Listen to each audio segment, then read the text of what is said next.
Spoilers ahead. Watch out, and take care. The movie begins with Stanley, a coach and scout for the NBA franchise Sixers. He has been in this business for 30 years, but the Sixers haven't been at their best in the last season. They are low on the list, and he wants to locate a fresh prospect to improve the team's performance. He's looked everywhere for the best player the team requires, but to no avail. His efforts are never up to par. He meets a talented player, but he's an addict. He also encounters a tall player, who lies about his age and is too old. Someone else meets his qualifications as well, but while playing, he breaks his leg and gets injured. He gives up, and returns to the United States without signing anything. During a meeting in his office, Stanley gets into a disagreement with the team's owner, a young man named Vince. They each have distinct viewpoints about the young person they are about to hire. To save his job, he sets his ego aside, and lets Vince win the argument. Instead, the team's owner, Vince's father, Rex, sides with Stanley. He is aware of his son's egoistic and untrustworthy attitude. After work, Rex invites Stanley to the team's practice court, and questions him about why he backed down in the argument with his kid. He wonders, since in his mind, Stanley is a strong-willed man, who would stick to his ideals no matter what. Rex tells him to be the new coach assistant when they arrive at the basketball court. He is overjoyed to hear this. His ambition of becoming a coach has finally come true. Before leaving, Rex advises never to back down from the truth. Stanley tells his wife and children the good news at home. Teresa, his wife, is overjoyed, and prepares a lavish dinner for the family to celebrate. He plans to have a romantic night with his wife in the evening, after taking his daughter to a school event. While driving to their home and listening to music on the radio, terrible news interrupts the song. Rex, a basketball hero, who is also the owner of the Sixers, has died. Stanley encounters several basketball players and significant others in the funeral parlor. He approaches Rex's daughter to express his sympathy. He remains enthusiastic about the team's future, since he believes she would succeed as father as owner, but she informs him that she will remain as manager, and that the team's owner will be Vince, her brother. Stanley is astonished to hear this. He is concerned that having Vince as his boss will make his job much more difficult, as the two have never had a good relationship. 3 months later, since Vince was appointed chairman, while coaching the team, Stanley is summoned to Vince's office without reason. Vince demotes Stanley back to his prior scout division job. Stanley disagrees with the decision. He can't bear the thought of spending the next 30 years apart from his family. He even skipped 9 of his daughter's birthdays. Vince asserts arrogantly that it is not a request, but an order. He is fed up with their fight, and tells Stanley that if he can discover even one young talent, he will relinquish his job as the coach's assistant. Stanley is aware that he cannot fight back, so he accepts the rules, and backs off. The next day, he returns to the scouting division, and boards a flight to Spain, in search of a young prodigy on his list. When he arrives, however, his efforts are futile, because the young prodigy has been hurt, and is unable to play. He is dissatisfied, and decides to spend the night in Spain, watching a street basketball game.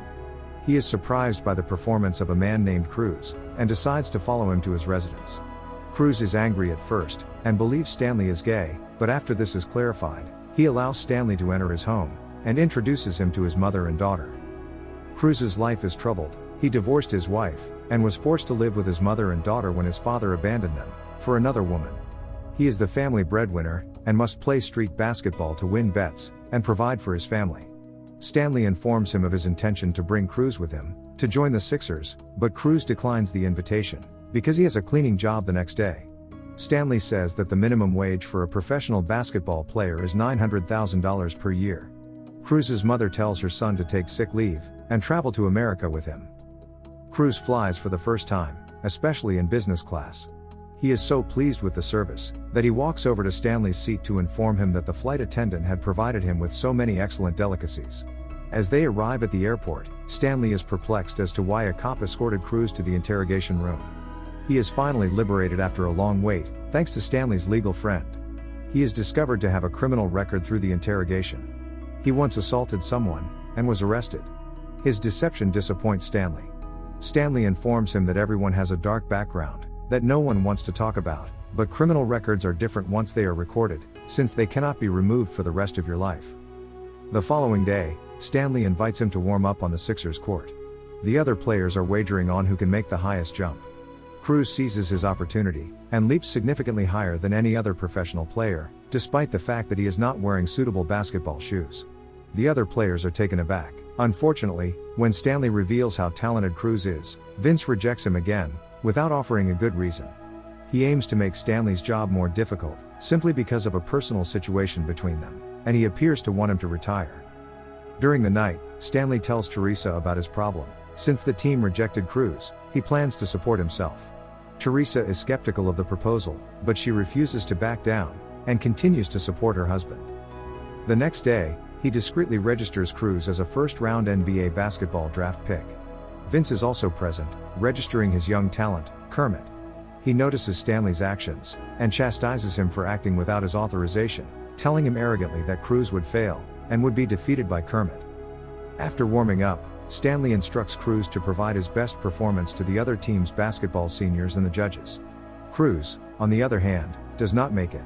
Stanley is disappointed in him. Cruz started well, but then became upset, and lost focus on the game.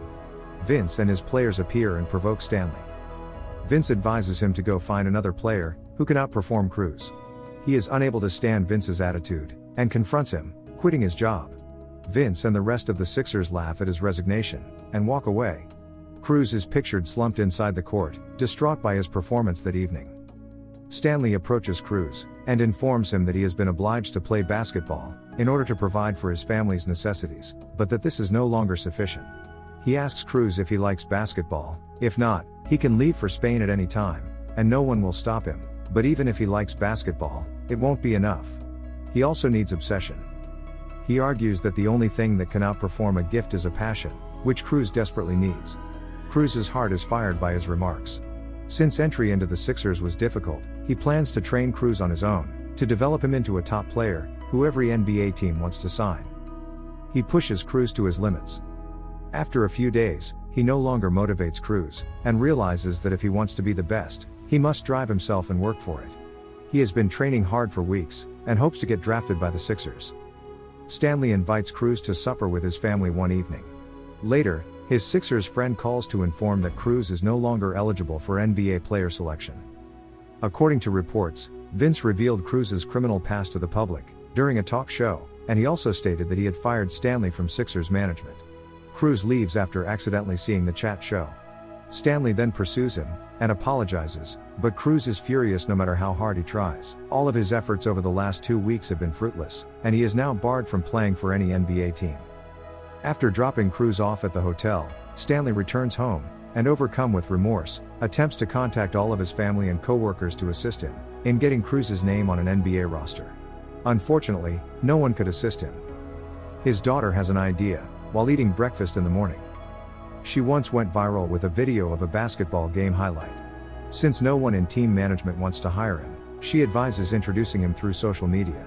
She is confident that if Cruz's video goes viral, any team would sign him without hesitation. Stanley invites one of his buddies, a former NBA player, to introduce Cruz to a street basketball group, and settles on a $1,000 wager to beat Cruz. The game begins, and Stanley's plan works. Cruz's videos go viral, and numerous TV stations show it. Since he has so many supporters, everyone forces NBA management to allow him to participate in the NBA player qualification procedure. Cruz is ultimately allowed to compete in the national qualification competition. But something doesn't seem right. Despite finally being able to attend the qualifier, he appears depressed all day. The following day, Stanley surprises him by inviting his mother and daughter to visit him in America. Seeing that brightens his day, and removes the gloom from his face. The big day approaches, and Cruz finally gets to see Kermit and Vince again. Cruz outperforms Kermit in the physical assessment, which impresses the judges and the rest of the team scouts. The following day is the final evaluation, when the players must provide their best performance. Cruz performs admirably at first, until his daughter shouts in favor of her father. Kermit, seeing this, seizes the chance to provoke and taunt him. He pushes Kermit away after hearing him speak negatively about his daughter. Since then, numerous TV stations have published negative reports against him. As a result, Stanley considers quitting. He drives Cruz to the airport the next morning for his trip home. Cruz feels bad for failing Stanley, and thanks him for everything he's done for him. Cruz, like Stanley, appears hesitant to let him go. When Stanley is about to leave the airport, one of his Sixers teammates calls him. He claims to have surreptitiously listed Cruz on one of the closed prerequisites for NBA players, and believes that many notable team scouts would be there to look for hidden talents to recruit. Stanley rushes to catch Cruz before he flies. Later, because the selection session is only an hour away, they race to the arena to get ready for the game. Cruz notices Kermit at the venue. He tells himself to play better and to concentrate. He states that he will play for the love of the game and avoid any provocation that will cause him to lose focus. His performance impresses the scouts, and because the qualification is less stringent than the previous one, other scouts can evaluate the player more honestly. Stanley runs into Vince's sister while at the arena. She claims to have inherited the chairmanship from his brother. She tells that since his brother took over, he has made no decent signings, and has harmed the team's success. She then asks Stanley to be the Sixers coach's assistant once again, as her father had suggested. 5 months later, Stanley enters the court with the other coaches, during a game between the Sixers and the Celtics. He approaches Cruz, and greets him before the game begins. Cruz, it turns out, plays for the other side, the Celtics. Many teams wanted to sign Cruz after his selection 5 months ago, but he chose to sign with the Celtics. Despite the fact that Cruz was not playing for his team, Stanley is pleased to see his protege finally become an NBA great, just as he had hoped. The end. Thank you for watching. Subscribe if you'd like to see more videos like this. Turn on the notifications, and leave a like to help the channel out.